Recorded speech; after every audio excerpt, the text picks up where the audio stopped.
Thank you, Senator Graham. Senior to me, Senator Graham. You know, a lot can be done besides just allowing people to sue. I mean, we as the federal government can enact laws to stop this from happening in our country. It's abhorrent that more has not been done to stop this.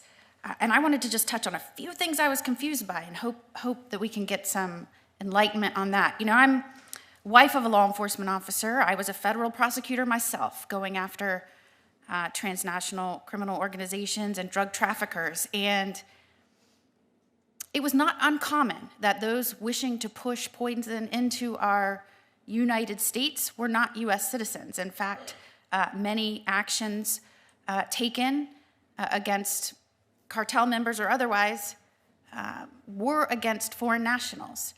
In fact, it was confusing to me that I heard a question about DEA participating in trying to help and assist with removing those here illegally committing crimes, especially those committing drug trafficking crimes while we're in the middle of a drug crisis. Why that would be confusing, or even suggested that that might be a waste of resource when, in my experience, and certainly in my husband's experience, many of his cases, especially involving drug trafficking, dealt with foreign nationals.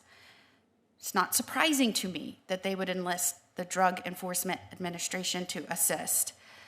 So I would like to ask Sheriff Barnes, could you speak to the claim that most prosecutions for fentanyl trafficking is being done against U.S. citizens? Yes, I think the data that was said, first you have to look at this in the population that we're dealing with. You have the trafficking component, which is a large-scale in mass bringing across the border narcotics, and then you have the distribution and sales part of that, and that oftentimes includes Americans on both sides. But those American citizens participating have a direct nexus to and are acting on behalf of the cartels. They're being compensated by the cartels for their actions and their trafficking. They're not operating independent of that.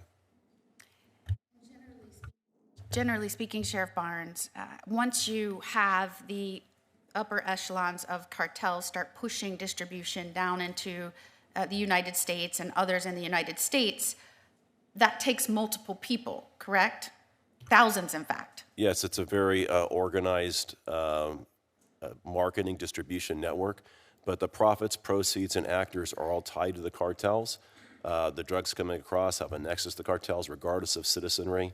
The distribution is on behalf of, and behest of the cartels, and the profits are either laundered domestically to hide that in the continental United States, or are transited back across the border to the profit of the cartels. Recognizing the extent of the damage inflicted on our nation and our vulnerable populations from this crisis, and recognizing that so little has been done in the last 4 years, does it surprise you that a cross-agency effort to reel back some of the damage is being put into place? No, I do not think that's surprising. I think it's necessary to collaborate across not just different agencies, but different layers of government down to the local level. I think it's also necessary to synergize those efforts in a very coordinated fashion. Else we're just playing whack-a-mole with the cartels. It's not any one thing. It's doing 12 things simultaneously in a very coordinated fashion that's going to, I think, hinder the cartels and start making a difference. And in your opinion, the cooperation and partnership of state and local law enforcement is necessary to start having an effect to reel back in some of what's happened over the last 4 years? I think that even before 4 years ago, and even more now, it's necessary to collaborate, develop partnerships in a vertical fashion with our federal, state, and locals, and horizontally across those same planes, federal agency to federal agency, state to state, local to local, and have a more intentional conversation, and quite honestly, a collaborative, coordinated effort to be on the offense rather than playing the defense. We've been on the defense too long and responding to the cartels. They're going to pivot around us. We need to be ahead of their next move to outmaneuver them and anticipate what they're going to do next. A devastating crisis certainly requires strong actions to solve it. When we first started using the term "just say no," I say we, although I was very young at the time. I don't know about y'all. I was very young. When Nancy Reagan first just said, "Just say no," we were in a crisis of overdose deaths in our nation. We lost a little over 3,000 nationwide a year. We now lose 110,000 Americans every year. And I think it's important when we use the word crisis over and over so that we don't become immune to that, and that we recognize the magnitude of what we are dealing with, that we remember what we used to frame as a crisis is now a national travesty. And if anyone says that this hasn't kneecapped the strength of our nation, they do not know what they are talking about. And so I want to thank again Chairman Grassley for calling this hearing. Again, just to put it in perspective, we're in the 119th Congress. This is our first non-nomination hearing in this committee, and it was on fentanyl, the #1 killer of working and fighting age Americans. You were a part of this. This is a big deal moving forward.